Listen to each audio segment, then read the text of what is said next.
younger man that comes through as well, and he feels like he younger than her. Is your dad here? My dad is, yes. Okay. Who's connected to your dad who's around that generation or that age that's passed?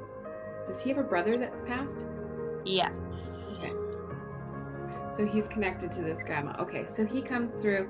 Did he pass a long time ago or quite a while ago?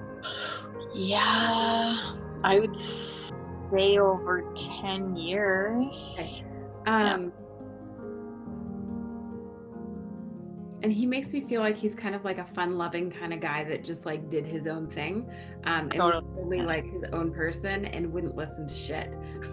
Wouldn't listen to anybody. He just did whatever he wanted all the time. I mean, within reason. He wasn't reckless or anything. But he makes me feel like he passed really suddenly and really fast and unexpectedly. Does that make sense for him? No. And did he have some sort of physical I don't know what the right word is. Like I feel like my body doesn't work in the way that it should optimally. Yeah. Does that make sense? He had ALS. Okay. Yes. That affects the mind. Is that neurological in some capacity?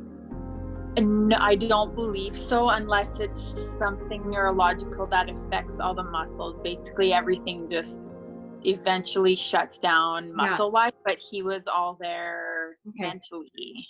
Okay.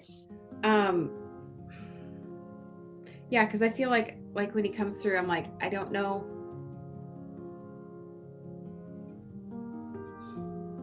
Physically impaired. I don't know what the word is. Yeah. But yeah, that makes sense. Okay. Because I just feel like my body just doesn't function the way ours would. And he makes me feel like he just like does cartwheels on the other side. So his spirit is so free, and he refers to his body as a prison. So being completely sound mind and being in this body that you just can't make work felt like a prison to him. And he makes me feel like his mental health deteriorated a little bit because of that.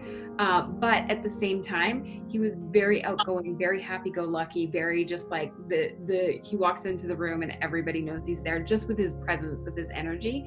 But on the inside a little bit, he suffered a little bit with feeling like he was stuck in this kind of like prison of his body.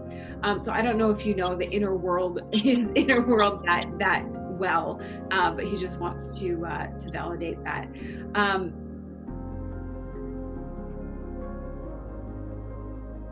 And he makes me feel like the ALS was not the only challenge in his life, that he had more challenges on top of that.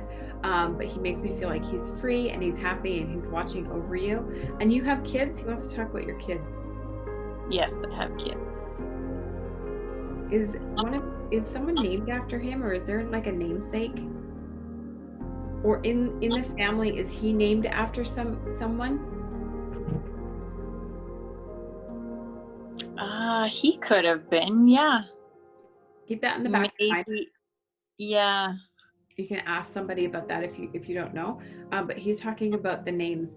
And which one of your kids is named after someone? Well, my youngest, her name, which we didn't choose specifically for this, but her name we found out is like a derivative or a form of my grandma.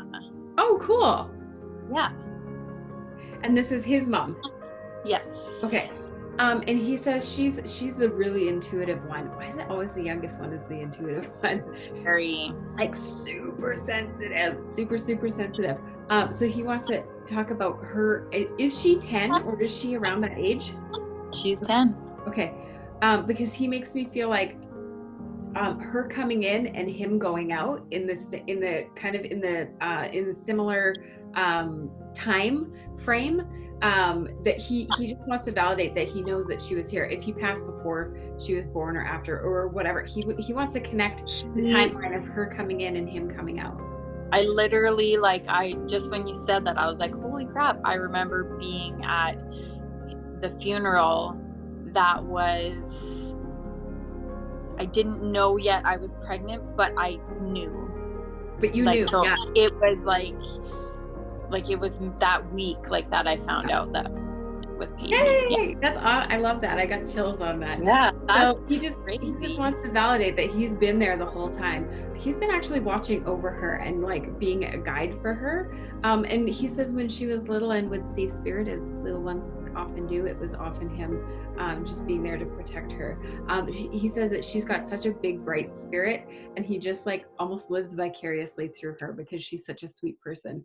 They are bonded at a soul level. So he wants you to know that he'll be guiding her for her whole life.